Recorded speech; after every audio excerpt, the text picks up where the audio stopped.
ఇలా గనక మనము దోసకాయ పప్పు చేసుకొని తిన్నట్లయితే సూపర్ ఉంటుందండి. అసలు రుచి చూస్తే వదలరు మీరు, అంత టేస్ట్గా అంత బాగుంటుంది.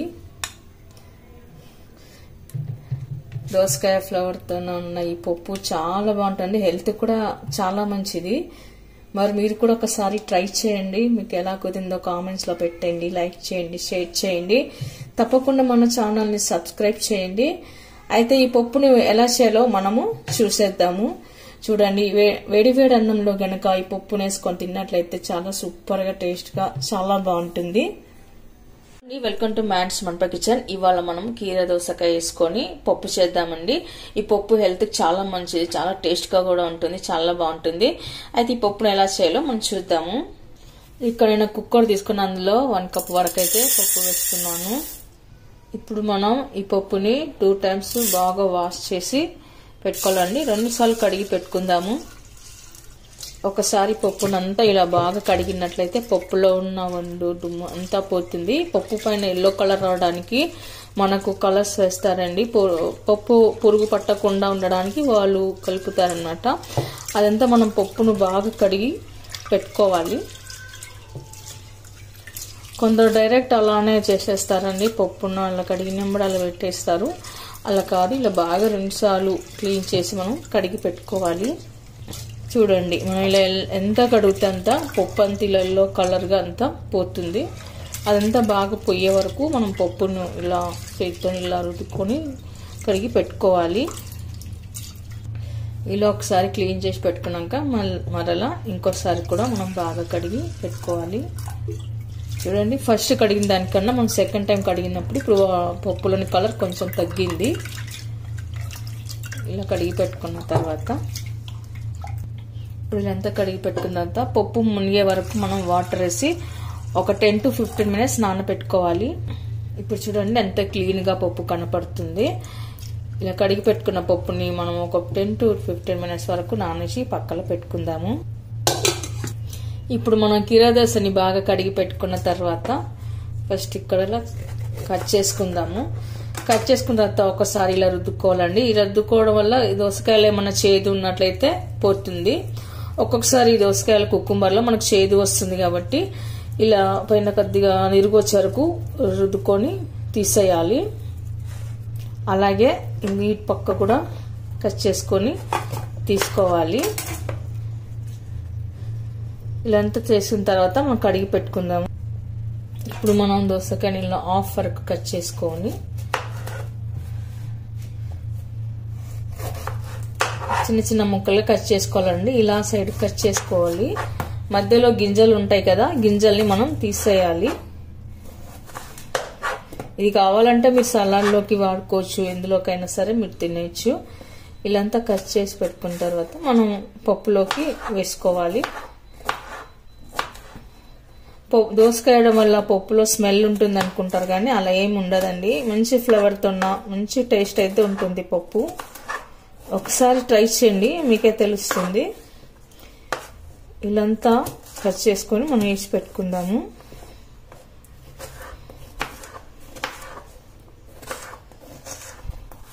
ఇక్కడ నేను హాఫ్ వరకు వేస్తున్నానండి. కుకుంబర్ మొత్తం వేయట్లేదు, కొద్దిగా వేసుకున్నా చాలు. ఇలా మొత్తం సగం వరకు అయితే తీసుకున్నాను.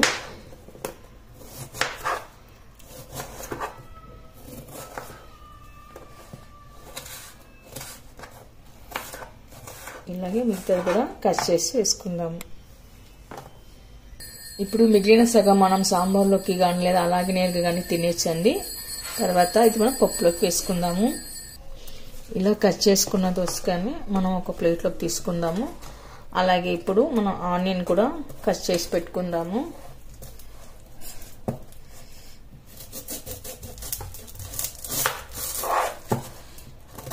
ఆనియన్ కూడా పప్పులోకి వేసి పెట్టుకోవాలి. ఇప్పుడు మనం పప్పులోకి ఆనియన్ వేయాలంటే ఇలా సగం కట్ చేసుకుని ఇలా 2 భాగాలు చేసుకుంటే సరిపోతుంది. మరీ చిన్నగా ముక్కలుగా మనం కోయాల్సిన అవసరం లేదు. పప్పులోకి ఆనియన్ ఉడికిపోతుంది.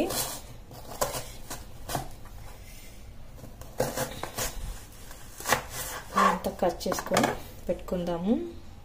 ఇప్పుడు ఈ ఆనియన్ కూడా ప్లేట్లోకి ఎత్తి పెట్టుకుందాము. అలాగే మనం ఇప్పుడు ఒక మీడియం సైజ్ టమాటా తీసుకుందాము. టమాటాని కూడా కట్ చేసి పెట్టుకుందాము.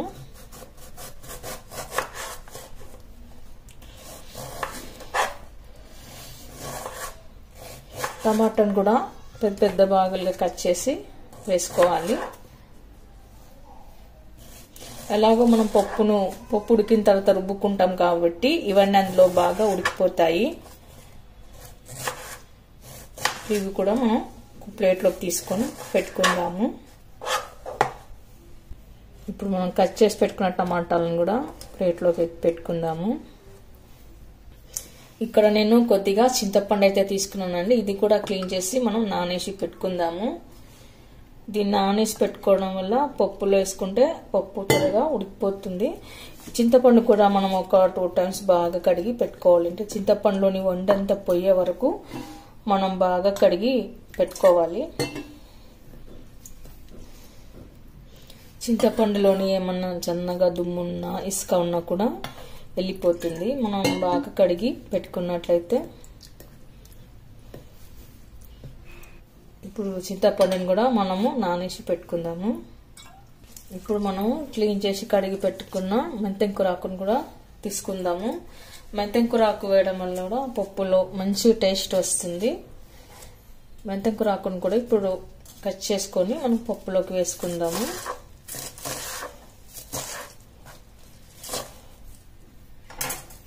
ఇదంతా కూడా ఇప్పుడు మనం ఇదే ప్లేట్లోకి ఎత్తుకొని పెట్టుకుందాము.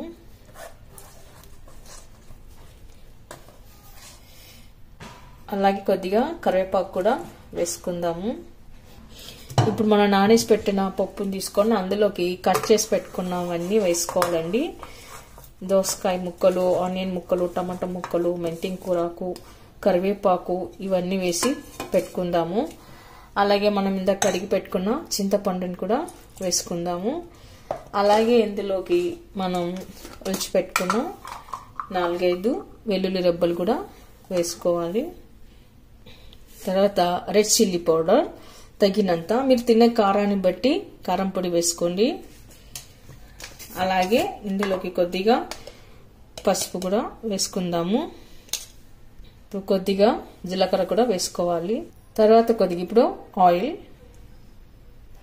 ఆయిల్ కూడా వేసుకున్న తర్వాత ఒకసారి బాగా కలుపుకొని పెట్టుకుందాము.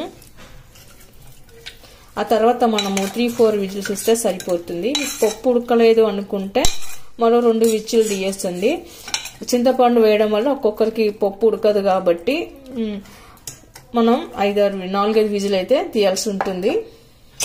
ఓకే అండి, ఇక్కడ కుక్కర్ మూత పెట్టేస్తున్నాను. నేను ఇక్కడ స్టవ్ ఆన్ చేసుకొని కుక్కర్ అయితే పెట్టేశాను. ఇక్కడ 4-5 విజిల్స్ అయితే ఇచ్చానండి. పప్పు అయితే బాగా ఉడికిపోయింది, చూడండి మెత్తగా ఉడికిపోయింది.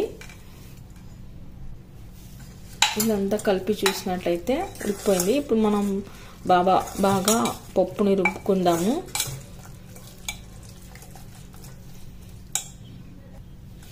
ఇలా బాగా మెత్తగా రుబ్బుకొని పెట్టుకోవాలండి. మరీ మెత్తగా స్మాష్ లా కాకుండా కాస్త కొద్దిగా బరకగా ఉంటేనే బాగుంటుంది.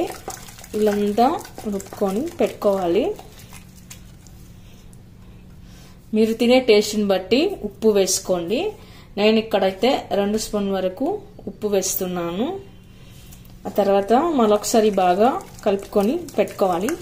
అంతా రుబ్బుకొని పెట్టుకుందాము.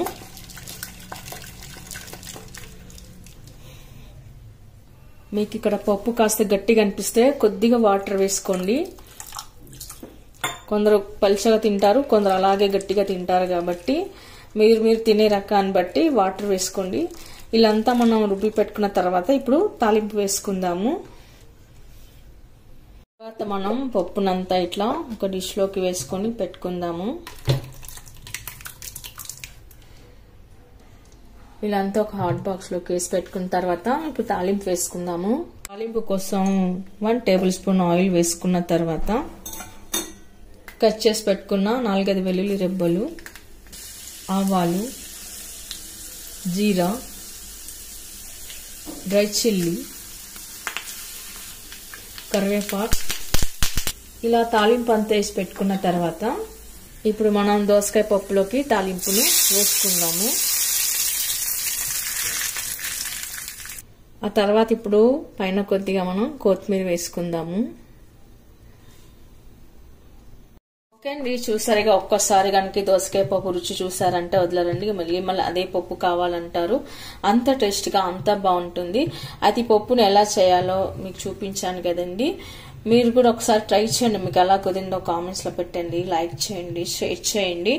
తప్పకుండా మన ఛానల్ ని సబ్స్క్రైబ్ చేయండి. Thank you for watching.